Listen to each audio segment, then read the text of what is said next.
mga kaigan? What's up mga kaigan? So, after a very long break, no, karon pa may kabalik kong video.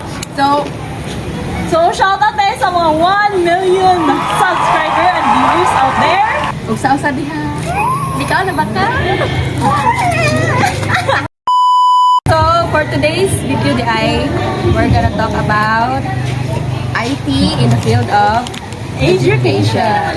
So, kaigan, isa ka importante di ay ang IT in the field of education. So, para na ko, no, kaigan, importante jud ang IT sa education, especially for students, as well as future educators. Kay labo ng magamat activities, so digital technology, sa atong homework, sa atong assignments, tanan, hindi jud siya. Importante siya kayo.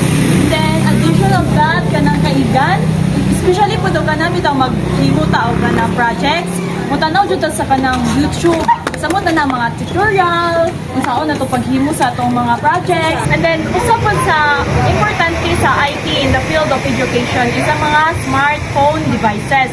So, kani makagather tag information, makakolekta og mga important details sa ato ang gusto nga i-imo bitaw nga mga kanang projects nga na makakita na tag mga important kanang reminders sa ato ang pangadlaw-adlaw nga kinabuhi.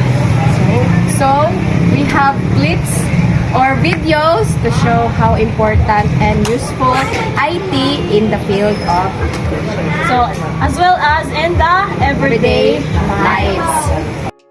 Students uses gadgets or IT to make project management smoother and allow for greater flexibility, leading to more successful outcomes.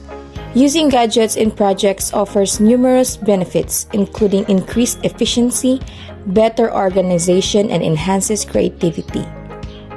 Also, some of the schools here in the Philippines today are slowly engaging in the digital way of delivering lessons to the fellow students in their schools.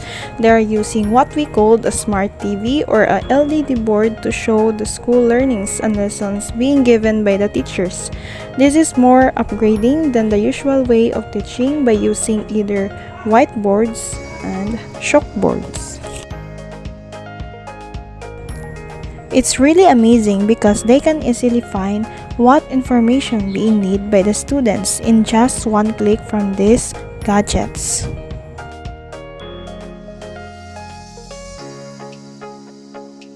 Kita naman ninyo, no, ang importance of uses sa IT in terms of education. So, grabe di kayo ka useful ang technology or IT sa atong education. So, ang maingon na daho is dapat kanang ato pong i-minimize ang atong paggamit sa IT.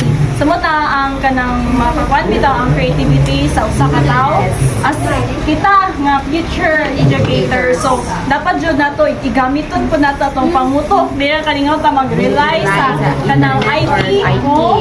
So, munay dapat natong hinumduman once nga ma-engage ta sa IT. So, that's all for today's video. I'm your kaigan, Sheena. and I'm your kaigan, Jay. Thank you for watching and don't forget to click like and subscribe. Bye-bye!